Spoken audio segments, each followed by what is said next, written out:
علیکم ورحمۃ اللہ۔ الحمد للہ رب العالمین، والصلاة والسلام علی سید الانبیاء والمرسلین وعلی آلہ وصحبہ اجمعین، اما بعد۔ قال اللہ تعالی فی القرآن المجید والفرقان الحمید، فاعوذ باللہ من الشیطان الرجیم، بسم اللہ الرحمن الرحیم۔ یا ایھا الذین آمنوا کتب علیکم الصیام کما کتب علی الذین من قبلکم لعلکم تتقون۔ وقال آخر فمن شهد منكم الشهر فليصم ومن كان مريضا أو على سفر فعدة من أيام أخر۔ میری دینی بہنوں اور ماؤں، آج کے میرے درس کا جو عنوان ہے رمضان کے مہینے میں عورتوں کے مخصوص مسائل۔ جیسے ہی رمضان شروع ہوتا ہے تو رمضان کے روزے اور پاکی کو لے کر جو ہے ہمارے درمیان جو ہے کئی مسائل شروع ہو جاتے ہیں، جس کو جاننا جو ہے ہر مسلمان پر فرض ہے۔ اب انہی میں سے کچھ خاص جو ہے عورتوں کے مسائل بھی ہیں، لہٰذا میں انہی مسائل کو لے کر آپ کے سامنے چند مسائل جو ہے آپ کے سامنے پیش کروں گی انشاءاللہ۔ اس کو سمجھنے اور اس پر عمل کرنے کے اللہ تعالی ہم سب کو توفیق عطا فرمائے، آمین۔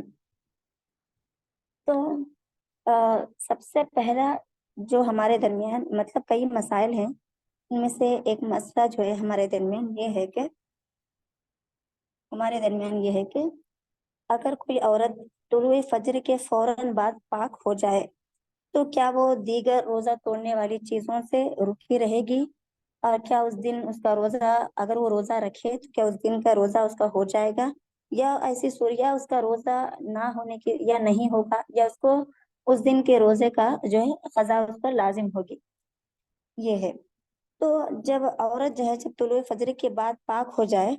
تو اس دن کے کھانے پینے اور دیگر روزہ توڑنے والی چیزوں سے رکے رہنے کے سلسلے میں جو ہے علماء کے جو ہے دو اقوال ہیں، دو قول ہے۔ پہلا قول یہ ہے کہ اس پر جو ہے دن کے کھانے پینے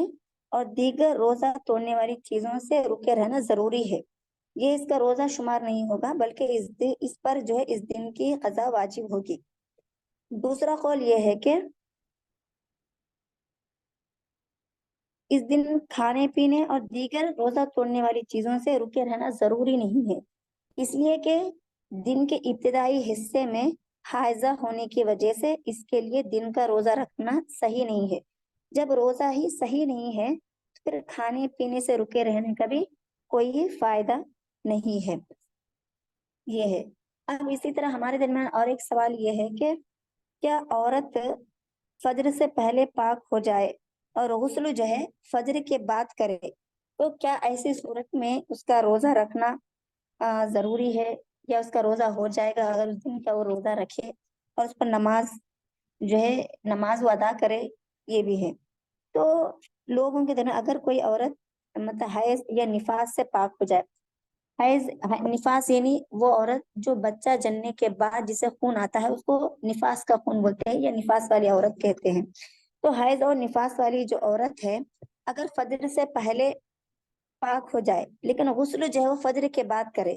تو اس سلسلے میں جو ہے اگر 1 منٹ پہلے بھی اگر حائضہ عورت طلوع فجر سے پہلے 1 منٹ پہلے بھی اگر وہ پاک ہو جائے اور اسے پاک ہو جانے کا پورا یقین بھی ہو تو اگر یہ رمضان کا مہینہ ہے تو اس پر اس دن کا روزہ رکھنا واجب ہے اور روزہ صحیح شمار ہوگا، اور اس دن پر جو ہے اس کے قضا واجب نہیں ہوگی، اس لیے کہ اس نے پاکی کی حالت میں روزہ رکھا ہے، اگرچہ غسل جو ہے وہ فجر کے بعد کیا ہے اور اس میں کوئی حرج نہیں ہے۔ یہ ویسے ہی ہے جیسے کوئی مرد جو ہے بیوی سے ہم بستری یا احتلام کی وجہ سے جنبی ہو تو وہ سحری کر لے، لیکن غسل جو ہے وہ طلوع فجر کے بعد کرے تو اس کا روزہ جو ہے صحیح ہوگا۔ اب اسی طرح اسی مناسبت میں جو ہے خواتین سے متعلق میں ایک مسئلہ ہے جو ہے یہ بھی ہے کہ اگر عورت جو ہے طلوع فجر سے 1 منٹ پہلے بھی اگر وہ پاک ہو جاتی ہے تو اگر وہ طلوع فجر کے بعد اگر وہ غسل کر لے تو اس کا روزہ شمار ہوگا، اس کو روزہ رکھنا اس پر فرض ہو جائے گا، اور جو ہے نماز بھی جو ہے اس پر فرض ہوگی۔ اسی طرح اگر وہ غروب آفتاب کے 1 لمحے بعد اگر اسے حیض آ جائے تو اس کا روزہ جو ہے وہ مکمل ہو جائے گا. یعنی غروب آفتاب کے 1 منٹ پہلے بھی اگر اسے حیض آتا ہے تو اس کا روزہ جو ہے فاسد ہو جائے گا. اس کا روزہ اس پر روزے کی اس پر قضا ہوگی. اگر ایک غروب آفتاب کے 1 منٹ بعد بھی اگر اسے حیض آ جاتا ہے تو اس کا روزہ صحیح ہوگا. اسی طرح اور ایک جو ہے نفاس والی جو عورت ہے اس کے 40 دن سے پہلے پاک ہونا، کیا یہ 40 دن سے پاک ہونے کے بعد کیا وہ روزے رکھ سکتی ہے یا اس پر جو ہے 40 دن کے مکمل ہونے کا وہ انتظار کرے؟ یہ بھی ہمارے درمیان جو ہے ایک سوال ہے. تو جو نفاس والی جو عورتیں ہیں 40 دن سے پہلے رمضان کے مہینے میں جب بھی وہ پاک ہو جائیں تو اس پر روزے رکھنا اور نمازیں پڑھنا جو ہے اس کے لیے واجب ہے. اسی طرح اس لیے کہ نفاس والی عورتوں کے لیے کوئی مدت جو ہے کوئی معین مدت نہیں ہے. جب بھی وہ خون آ رہا ہو تو عورت وہ نماز نہ پڑھے اور نماز نہ پڑھے اور نہ ہی روزہ رکھے، اور اس کے شوہر کے لیے اس سے جماع بھی درست نہیں ہے. لیکن جیسے ہی وہ پاک ہو جائے گی، اگرچہ ایسا 40 دنوں سے پہلے ہی کیوں نہ ہو، تو جب بھی وہ پاک ہو جائے تو اس دن کے روزے اور اس دن کے لیے جو ہے اس دن کے روزے اور اس دن کی نماز جو ہے اس کے لیے واجب ہو جائے گی اسی دن سے. اسی طرح اس لیے کہ اگر کسی کی مدت جو ہے 40 دن سے بڑھ کر حیض یعنی نفاس والی جو عورت کا جو ہے اس کی مدت 40 سے لے کر اگر وہ 60 تک پہنچ جائے، اس کے بعد بھی اگر خون جاری رہے، تو ایسی صورت میں ایسی عورت کا جو حکم جو ہے وہ مستحاضہ میں ہوگا. یعنی اگر وہ مدت 40 سے لے کر 60 تک پہنچ گئی ہے، پھر 60 کے بعد بھی اسے اسی طرح مسلسل خون آ رہا ہے، تو 60 دنوں کے بعد جو ہے اسے جو ہے مستحاضہ شمار کیا جائے گا. تو 60 دنوں کے بعد جو ہے اسے روزہ اور نماز رکھنا اس کے لیے واجب ہو جائے گا. یہ اس کا جو ہے. اب مستحاضہ یعنی ایسی عورت کو کہتے ہیں جسے جو ہے ایک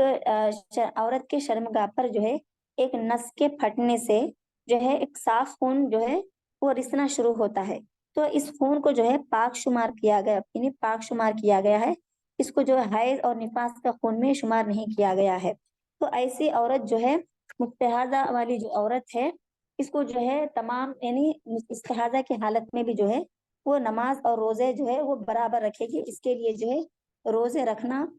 واجب ہو جائے گا اور نماز پڑھنا بھی جو اس کے لیے فرض ہو جائے گا. اب اسی طرح ہمارے درمیان ایک سوال یہ ہے کہ اور اگر عورت کو اگر اپنی معروف عادت سے زیادہ تک جو ہے حیض آتا رہے، یعنی اس کے معروف عادت سے زیادہ دن بڑھ جائے، یا حیض یا نفاس کا یعنی کوئی بھی ہو ایسا، تو اگر معروف عادت سے بڑھ کر اس کو خون آتا رہا ہو، پھر 1 یا 2 مرتبہ اس کا خون عادت سے زیادہ دن تک جاری رہے، تو ایسی صورت میں اس کا جو یہ ہے کہ اگر حسب عادت اگر 6 یا 7 دن تک خون آتا رہتا ہے، پھر یہ مدت جو ہے بڑھ کر 8 یا 9 دن یا 10 یا 11 دن تک جو ہے وہ بڑھ جائے، پھر اس کے بعد بھی اسے خون آنے لگے، تو پاک ہونے تک نماز نہ پڑھے. حسب عادت تو اس کی کیا ہے 6 سے 7 دن ہے، یا 7 سے 8 دن اس کی مدت ہے، اس کے جو عام دنوں میں جو اس کو حیض کی جو مدت ہے. لیکن کبھی کبھار ایسا ہوتا ہے کہ عورت جو ہے اس کی عادت سے بڑھ کر جو ہے خون آنا شروع ہوتا ہے، تو اب اس کی جو ہے اب وہ کیا وہ ان دنوں کو حیض میں شمار کرے گی یا وہ پاکی کے دنوں میں شمار کرے گی زائد دنوں کو. تو اگر حسب عادت سے بڑھ کر 6 یا 7 دن اس کو خون آتا ہے، لیکن اگر اس کی مدت بڑھ کر جو ہے 8 یا 9 دن ہو جائے یا 11 دن تک ہو جائے، اس کے بعد بھی اگر اسے خون آنے لگے، تو اس وقت تک لیکن پاک ہونے تک جو ہے وہ نماز نہ پڑھے. کیونکہ رسول صلی اللہ علیہ وسلم نے جو ہے حیض کی جو ہے کوئی خاص مدت جو ہے وہ معین نہیں کی ہے. اس کی دلیل کیا ہے؟ وَيَسْأَلُونَكَ عَنِ الْمَحِيضِ قُلْ هُوَ أَذًى. یعنی آپ صلی اللہ علیہ وسلم نے فرمایا ہے کہ اگر یہ حیض کا جو خون ہے یہ ناپاک ہے، یعنی جب تک حیض کے خون یعنی حیض کی حالت میں رہے یا نفاس کی حالت میں رہے، عورت کو جو ہے اس وقت تک جو ہے نماز یا روزے سے جو ہے وہ دور رہے. لیکن جیسے اس لیے جب حیض کا خون باقی رہے تو عورت بھی جو ہے ناپاکی کی حالت میں رہے گی یہاں تک کہ وہ پاک ہو جائے، پھر غسل کرے گی، پھر وہ نماز پڑھے گی. اگر دوسرے مہینے میں اگلا مہینہ آ گیا، دوسرے مہینے میں گزشتہ مہینے کی مدت سے کم مدت میں حیض آ جائے، گزشتہ مہینے کی مدت سے کم مدت میں حیض آئے، تو جیسے ہی وہ پاک ہو تو وہ غسل کر لے. اب جو ہے اسے پچھلے مہینے کے جو ہے شمار نہیں کرے گی، یعنی حیض کے جتنی دن اسے خون آئے گا، جتنے دن اس کا حیض کا خون رہے گا، خون آتا رہے گا، تب تک وہ ناپاک رہے گی۔ جیسے خون بند ہو جائے گا پھر وہ یعنی یہ پاک ہو جائے گی، غسل کرے گی، پھر اس پر جو ہے نماز اور روزے جو ہے وہ فرض ہو جائیں گے۔ پھر اسی طرح اور ایک مسئلہ ہمارے درمیان یہ ہے کہ رمضان کے دن میں عورت جو ہے خون کے معمولی دھبے، یعنی رمضان کے دنوں میں جو ہے عورت کو خون کے معمولی دھبے دکھائی دینا، یعنی یا اس سے کبھی ایسا ہوتا ہے کہ رمضان کے پورے مہینے میں جو ہے عورت کو خون کے معمولی دھبے دکھائی دیتے ہیں کبھی کبھار، اور یہ خون کے دھبے پورے رمضان جاری رہتے ہیں، اور کبھی کبھار یہی جو ہے کبھی دکھتے ہیں اور کبھی نہیں دکھتے ہیں۔ یہ مسئلہ جو ہے عورت کے ساتھ رہتا ہے۔ تو اب جو ہے ایسی صورت میں جو ہے اس کے یہ روزے صحیح ہوں گے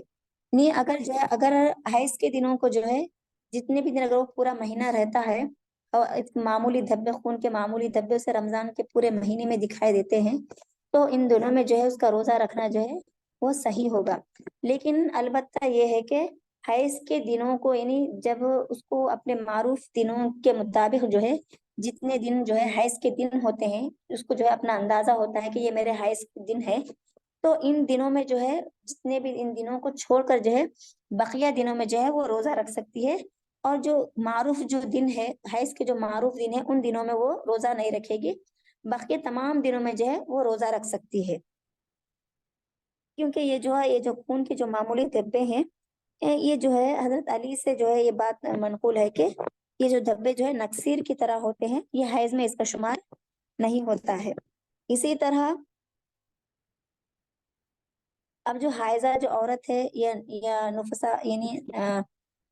نفاس والی عورت ہے، اگر فجر سے پہلے پاک ہو جائے اور غسل جو ہے فجر کے بعد کرے تو کیا اس کا روزہ صحیح ہوگا؟ تو یہ بھی ہے کہ حائضہ ہو یا نفاس والی عورت، اگر وہ جو ہے فجر سے پہلے 1 منٹ پہلے بھی اگر وہ پاک ہو جاتی ہے اور وہ غسل جو ہے فجر کے بعد کرے تو اس کا روزہ جو ہے صحیح ہوگا۔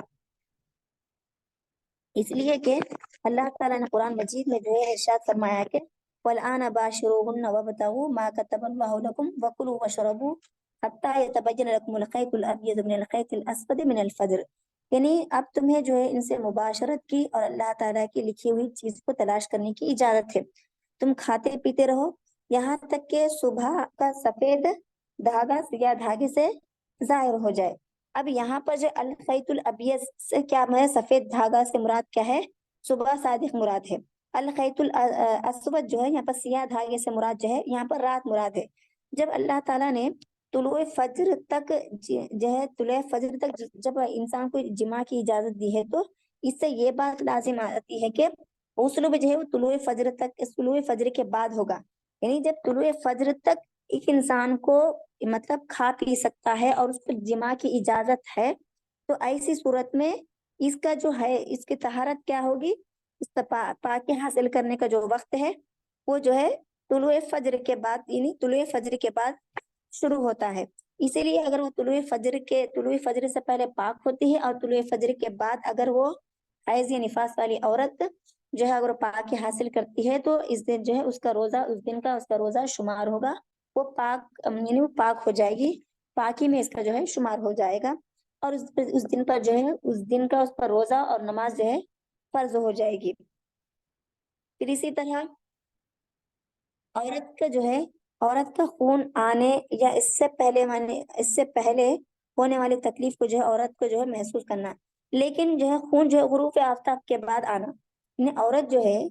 عورت جو ہے خون کے آنے کو یا اس سے پہلے والے ہونے والی تکلیف کو محسوس تو کرتی ہے، لیکن خون جو ہے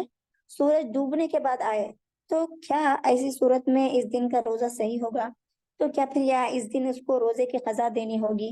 اب یہ بھی ہمارے درمیان ایک سوال رہتا ہے۔ تو نہیں، جب عورت جو ہے بحالت روزہ، بحالت خون حیض کی حالت میں ہے اور جو ہے روزے کی حالت میں خون یا حیض یا اس کی تکلیف کو وہ محسوس کرتی ہے،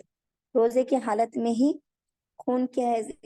حیض کے خون کی جو ہے تکلیف کو جو محسوس کرتی ہے، لیکن غروب آفتاب کے بعد، سورج غروب ہونے کے بعد جو ہے اس دن کا سورج غروب ہونے کے بعد جو ہے اس کو جو ہے حیض انہیں آنا شروع ہوتا ہے، تو ایسی صورت میں جو ہے اس دن کا روزہ اس کو جو ہے اس کا شمار صحیح ہوگا، اور جو فرض روزہ تھا تو اس کو دوبارہ روزہ رکھنے کی ضرورت نہیں ہے پھر ایسی صورت میں، اگر وہ نفل روزہ ہو تو پھر اس کو ثواب بھی جو ہے اس سے ضائع نہیں ہوگا۔ مطلب اس لیے کہ نماز جو روزے کے شروع میں جو ہے، روزے کا جو وقت ہوتا ہے، روزے کے لیے جو وقت بتایا گیا ہے وہ یہ ہے کہ طلوع فجر سے لے کر غروب آفتاب تک کا وقت بتایا گیا ہے۔ لیکن اگر اسے غروب آفتاب تک اگر اسے خون نہیں آیا ہے تو ایسی صورت میں اگر اس صرف تکلیف کو محسوس کی ہے، بلکہ تکلیف محسوس کی ہے، مطلب حیض کی تکلیف، جو حیض کے خون کی جو تکلیف ہے اس کو محسوس کی ہے لیکن خون نہیں آیا ہے، تو ایسی صورت میں اس کا روزہ ہے، اس حدیث مطلب روزے کی شرط کے مطابق جو ہے اس کا روزہ جو ہے پورا ہو جائے گا، اگرچہ کہ اس کو خون جو ہے اگرچہ اس کا خون غروب آفتاب کے بعد آئے۔ اب اسی طرح کچھ لوگ جو ہے خون کو جو ہے دیکھنا، لیکن اب خون کے متعلق جو ہے، حیض کے خون کے متعلق جو ہے متردد رہتے ہیں، یعنی شک میں رہتے ہیں۔ حیض کا خون تو دیکھ لیتے ہیں لیکن اب وہ ان کو شک میں رہتے ہیں کہ کیا یہ خون حیض کا ہے یا نہیں ہے، تو اب اس دن کا جو ہے اس کا روزہ صحیح ہے، کیونکہ حیض کا نہ ہونا ہی، اب جو حیض نہیں نہ ہونا ہی جو ہے اس کے لیے اصل ہے۔ یہاں تک کہ جو ہے انسان جو ہے، عورت جو اچھی طرح یعنی واضح کر لے کہ یہ خون جو ہے حیض کا خون ہے یا نہیں ہے، کیونکہ عورت کو جو ہے اپنا اندازہ ہو جاتا ہے کہ جو یہ خون کا، یعنی ہر کسی کو اپنا اندازہ ہو جاتا ہے کہ یہ خون جو ہے حیض کا ہے یا نہیں ہے۔ اگر آپ شک میں ہیں کہ مطلب یہ جو طلوع فجر کے بعد یا تو سورج غروب ہونے سے پہلے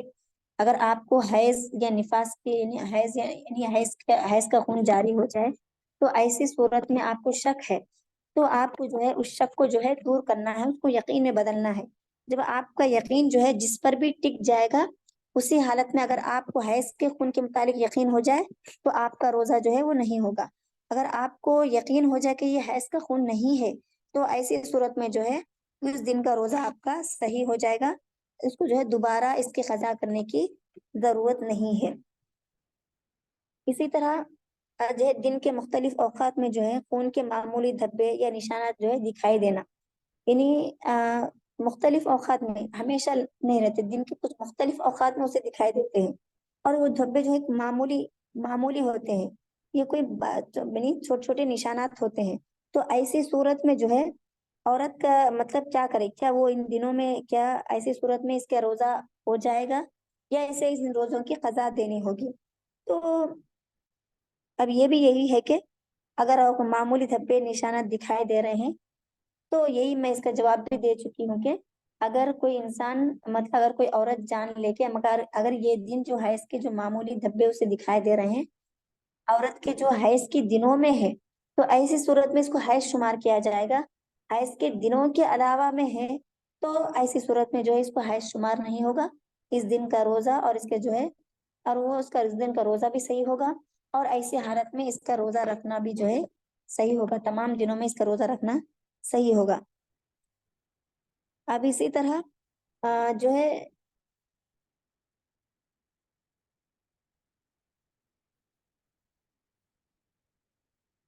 اگر کوئی جو ہے عورت جو ہے سقوط یعنی حمل کے ساقط ہونے کے بعد والے خون اور ان ایام میں جو ہے عورت کے جو ہے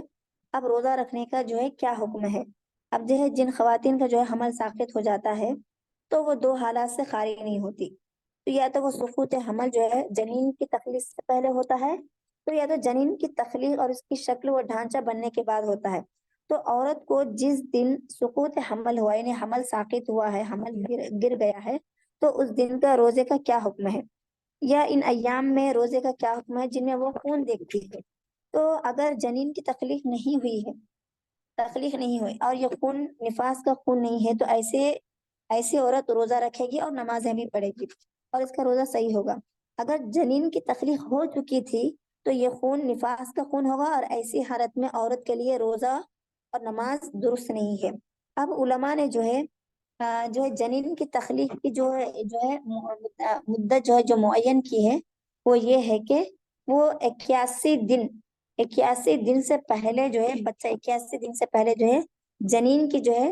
ڈھانچہ یا شکل جو ہے تخلیق نہیں ہوتی ہے، تو ایسی صورت میں اگر وہ 81 دن سے پہلے اگر اس سے کوئی خون نکلتا ہے تو اس کو جو ہے نفاس کے خون میں جو ہے اس طرح سے جو نفاس کے خون میں شمار نہیں ہوگا، تو ایسی صورت میں جو ہے عورت جو نماز بھی پڑھے گی اور روزہ بھی رکھے گی۔ لیکن اگر یہی خون اگر وہ 81 دنوں کے بعد دیکھے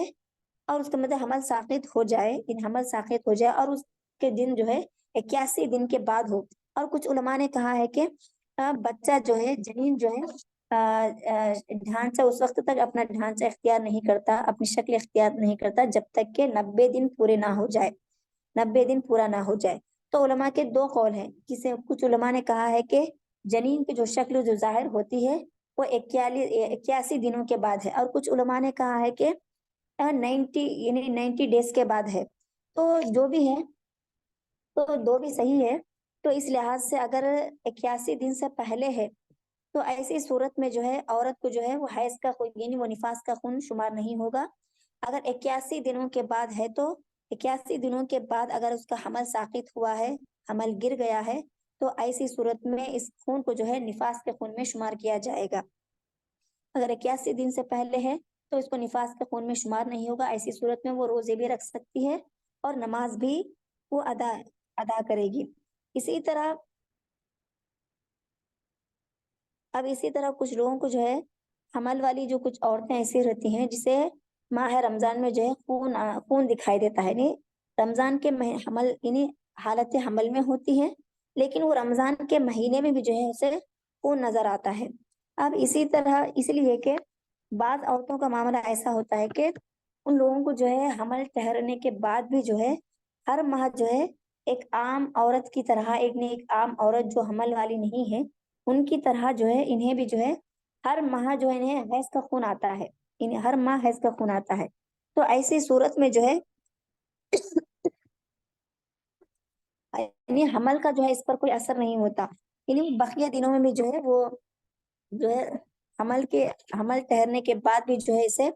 ہر ماہ جو ہے حمل کا اثر نہ ہوتے ہوئے اس پر جو ہر ماہ جو ہے حیض کا خون جاری رہتا ہے۔ تو ایسی صورت میں جو ہے ان دنوں میں جو ہے حیض کا خون ہی شمار کیا جائے گا، ان دنوں میں جو ہے وہ روزہ نہیں رکھے گی اور نہ ہی وہ نماز پڑھے گی، یعنی حسب عادت جو ہے یعنی حیض کا یعنی حمل قرار پاتا ہے، لیکن یعنی حیض کا اس وقت تک حیض یعنی جب تک حیض کا خون بند نہ ہو تو اسے جو ہے روزے بھی رکھنا ہے۔ روزے مطلب حیض کا خون بند نہ ہو جب تک اسے حیض کا خون جب تک بند نہ ہو جائے اسے روزے رکھنا نہیں ہے، یعنی کچھ عورتوں کا ایسا مسئلہ بھی رہتا ہے۔ پھر اسی طرح حیض کے ایام میں ایک دن خون آنا اور دوسرے دن خون نہ آنا ایسا بھی رہتا ہے۔ تو کچھ عورتوں کا جو ہے مسئلہ یہ بھی ہے کہ مسلسل حیض کا خون نہیں آتا ہے، کچھ دن آتے ہیں یا ایک دن آتا ہے اور ایک دن نہیں آتا ہے، یہ سلسلہ جو ہے وہ جاری رہتا ہے۔ تو ظاہر عورت جو ہے اپنے حیض کے ایام میں جو ہے طہور یا خشکی کو دیکھے، یعنی وہ بھی حیض کے کیونکہ خشکی کو دیکھے ہے تو وہ حیض کے تابع میں آئے گا۔ کچھ علماء نے یہ کہا ہے کہ نہیں وہ حیض میں ہی اس کا شمار ہوگا، اور اسی طرح اور بعض اہل علم یہ کہتے ہیں کہ جب عورت ایک دن خون دیکھے اور ایک دن خون نہ دیکھے تو جس دن خون دیکھے وہ خون حیض کا ہے، اور جس دن خون نہ دیکھے اس دن کے لیے اس دن یہ وہ پاک کے یعنی پاکی کے دن میں جو ہے اس کا شمار کیا جائے گا، یہاں تک کہ اگر وہ 15 دن تک گزر جائے، یعنی اس طرح یہ دن جو ہے 15 دن تک گزر نہ جائے، پھر 15 دن کے بعد آنے والا خون جو ہے وہ استحاضہ میں شمار ہوگا۔ یہ جو ہے امام احمد بن حنبل کا بھائی جو ہے یہ مشہور مذہب ہے، یعنی عورت جو ہے جب تک کچھ دنوں جو ہے مسلسل جو ہے اس کو ایک دن خون آتا ہے اور ایک دن خون نہیں آتا ہے، تو کچھ علماء نے یہ کہا ہے کہ مطلب یہ حیض کے تابع میں ہے، حیض کے تابع ہے، یعنی ان دنوں میں بھی جو ہے وہ ناپاکی کی حالت میں شمار کی جائے گی، ان دنوں میں وہ روزے نہیں رکھے گی اور نہ ہی وہ جو ہے وہ نماز ادا کرے گی۔ کچھ علماء نے یہ کہا ہے کہ جب تک جب جس دن وہ خون دیکھے گی وہ جو ہے اور جو ہے وہ جس دن خون دیکھے گی وہ خون کا دن میں شمار ہوگا، اور جس دن وہ خون نہیں دیکھے گی وہ پاکی کے دن میں شمار ہوگا، یہ بتائے گا۔ یہاں تک کہ اگر یہ مدت جو ہے 15 دن سے گزر جائے تو پھر اس دن کو جو ہے 15 دن کے بعد جو ہے اس خون کو جو ہے استحاضہ میں شمار کیا جائے گا، پھر استحاضہ کی حالت میں جو ہے اسے روزہ رکھنا اور جو ہے نماز پڑھنا اس کے لیے واجب ہو جائے گا۔ پھر کچھ لوگوں کو جو ہے حیض کے آخری ایام میں جو ہے خون تو رک جاتا ہے لیکن سفید پانی نہیں دکھائی دیتا ہے، کیونکہ جو سفید پانی کا جو دکھائی دینا اس بات کی علامت ہے کہ یعنی حیض کے بند ہونے سے پہلے عورت کو جو ہے حیض یعنی سفید پانی کا دکھائی دیتا، سفید پانی دکھائی دیتا ہے۔ تو یعنی سفید پانی کا دکھائی دینا یہ اس بات کی علامت ہوتی ہے عورت کے لیے، حیض کے بند ہونے کے بعد سفید پانی کا دکھائی اس بات کی علامت ہوتی ہے کہ اس کا حیض جو ہے وہ حیض سے پاک ہو گئی ہے۔ لیکن اگر حیض کے ایام میں خون رک جاتا ہے لیکن سفید پانی نہیں دکھائی دیتا ہے تو ایسی صورت میں جو ہے عورتوں کو چاہیے کہ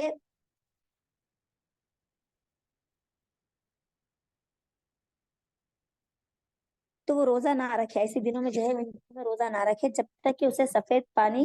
نہ دکھائی دے، اس لیے کہ سفید پانی کا آ جانا وہ اس بات کا ثبوت ہے اور اس بات کے لیے اس بات کا یقینی بات ہے کہ اس کا حیض جو ہے وہ بند ہو گیا ہے۔ جب تک عورت جو ہے یقین نہ کر لے کہ اس کا حیض بند نہیں ہوا ہے جب تک وہ جو ہے وہ روزہ نہ رکھے اور نہ ہی وہ جو ہے خاص کر رمضان کے مہینے میں جو ہے وہ نماز بھی نہ پڑھے۔ اب اسی طرح اب پاکی کے بعد بھی کچھ لوگ جو ہے پاکی حاصل کرتے ہیں لیکن پاکی کے بعد حیض کے کپڑے بدلنے کا جو ہے بدلنے کے بارے میں بھی جو ہے لوگوں میں جو ہے ایک اشکال پیدا ہوتا ہے، یعنی حائضہ عورت کے لیے پاکی کے بعد اپنے کپڑوں کو بدلنا ضروری نہیں ہے جبکہ اسے اس بات کا علم ہو کہ کپڑے میں خون یا کوئی نجاست نہیں لگی ہے، یعنی جب تک ایک حائضہ عورت ہے یا نفاس والی عورت ہے تو جب تک اسے یہ یقین نہ ہو جائے کہ اس کے کپڑے کو جو ہے اس کے کپڑے کو جو ہے خون لگا ہے تو تب تک وہ جو ہے وہ کپڑا جو ہے اس کے پاکی کی حالت میں وہ پاک شمار کیا جائے گا۔ وہ پاک ہونے کے بعد بھی اگر اس پہ خون نہیں لگا ہے تو اسے پاکی کے حالت میں یعنی پاکی حاصل کرنے کے بعد جو ہے اسے پہن سکتی ہے، وہ ناپاک انہیں اس کپڑے کو ناپاکی میں شمار نہیں کیا جائے گا۔ اسی طرح اس لیے کہ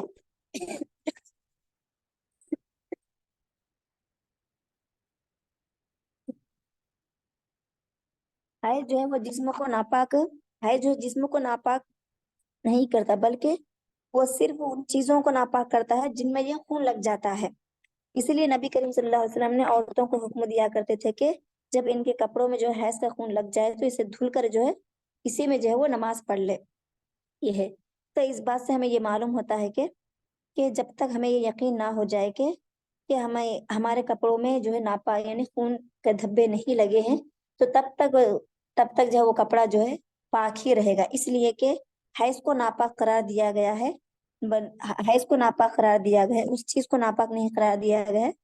یہ حیض کو ناپاک جو ہے جسم کو ناپاک یہ جو ہے جسم کو ناپاک نہیں کرتا، یعنی حیض کی حالت میں بھی رہے تو جب تک یہ خون جو ہے جسم یا کسی چیز کو نہ لگ جائے تو اس چیز کو جب تک ناپاک نہیں کرتا جب تک یہ خون جب کسی چیز کو نہ لگ جائے۔ اور کچھ لوگ جو ہے بیماری کی وجہ سے آ، بیماری کی وجہ سے کہ کسی اور عذر شرعی کی وجہ سے جو ہے وہ لوگ جو ہے رمضان آ جاتا ہے ایک رمضان سے جو ہے دوسرا رمضان آ جاتا ہے لیکن وہ روزے نہیں رکھتے۔ اب جو ہے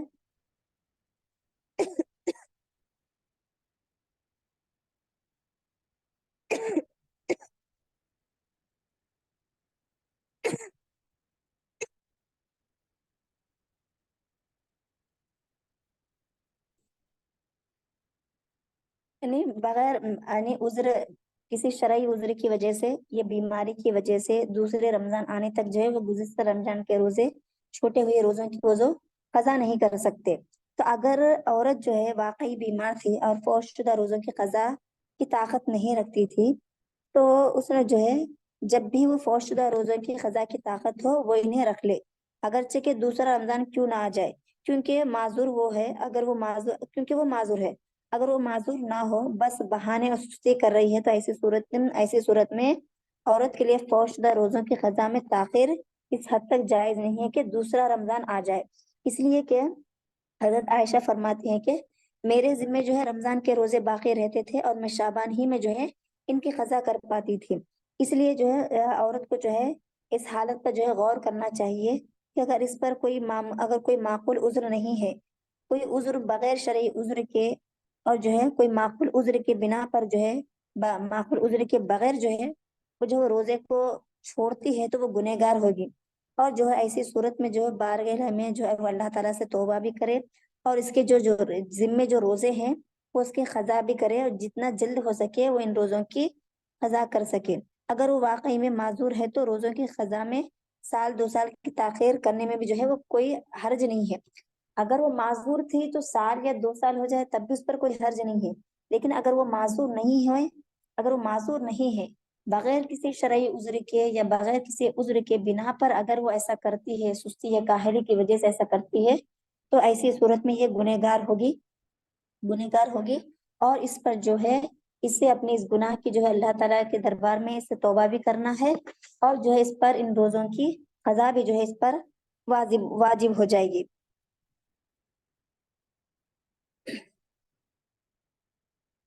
پھر اسی طرح جو ہے نماز کا وقت ہونے کے بعد نماز پڑھنے سے پہلے جو ہے حیض کا آ جانا۔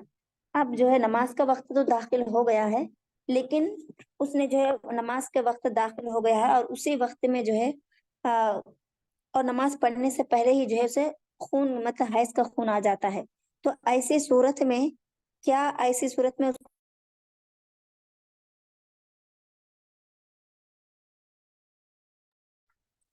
اس پر قضا،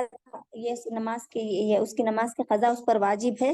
یا اس کے لیے قضا جو ہے لازم نہیں ہوگی۔ تو بعض اہل علم کیا کہتے ہیں کہ عورت پر جو ہے اس کی نماز کی قضا لازم نہیں ہے،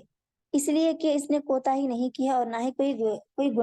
گنہگار ہوئی ہے، کیونکہ اس نے نماز کو آخر تک جو ہے مؤخر کرنا اس کے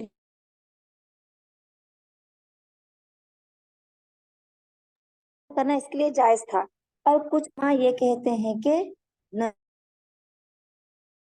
یعنی جو عورت ہے، یعنی عورت کو نماز کا وقت تو داخل ہو گیا لیکن نماز پڑھنے سے پہلے اس کا حیض آ گیا ہے، تو ایسی صورت میں بعض علماء یہ کہتے ہیں کہ اس پر نماز کی قضا جو ہے لازم ہے، اس لیے کہ رسول صلی اللہ علیہ وسلم نے فرمایا کہ جس نے بھی کسی نماز سے ایک رکعت کو بھی اس نے پا لیا ہے تو اس نے نماز کو پا لیا ہے۔ تو احتیاط کا تقاضا بھی یہی ہے کہ اگر مذکور یعنی جو عورت ہے جو ہے جو مذکورہ جو ذکر کیا ہے، وہ عورت جو ہے پاکی کے بعد اس نے نماز کی قضا کر لے، کیونکہ بات صرف ایک نماز کی ہے جس کی ادائیگی میں جو ہے کوئی مشقت کی بات نہیں ہے۔ اسی طرح ولادت سے 1 یا 2 دن پہلے آنے والے خون کا کیا حکم ہے؟ اگر حاملہ عورت ولادت سے 1 یا 2 دن پہلے خون دیکھے اور اس کے ساتھ ولادت کی تکلیف کو بھی وہ محسوس کرے تو یہ نفاس کا خون ہے۔ ایسی عورت نماز روزہ رکھے گی، اور اس کے ساتھ جو ہے اگر وہ تکلیف محسوس نہیں کرتی ہے، یعنی ولادت کی تکلیف کو محسوس نہیں کرتی ہے، تو ایسا خون جو ہے فاسد خون میں شمار کیا جائے گا، اور اس کا کوئی اعتبار نہیں ہے، تو یہ نماز اور روزے سے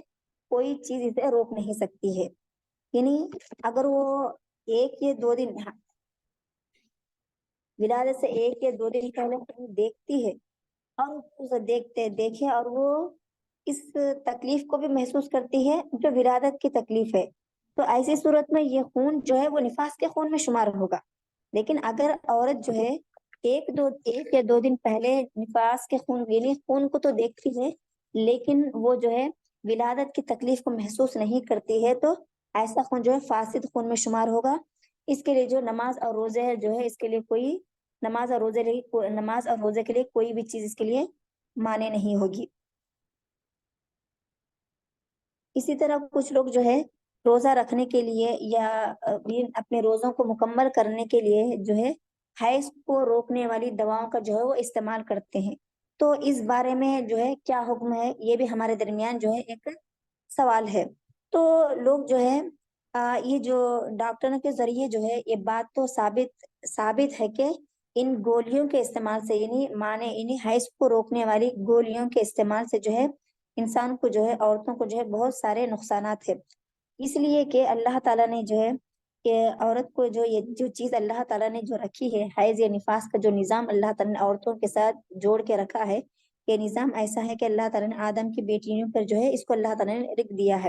اس لیے اس کے لکھنے پر جو ہے انہیں قانے رہنا چاہیے، جب بھی کوئی رکاوٹ نہ ہو تو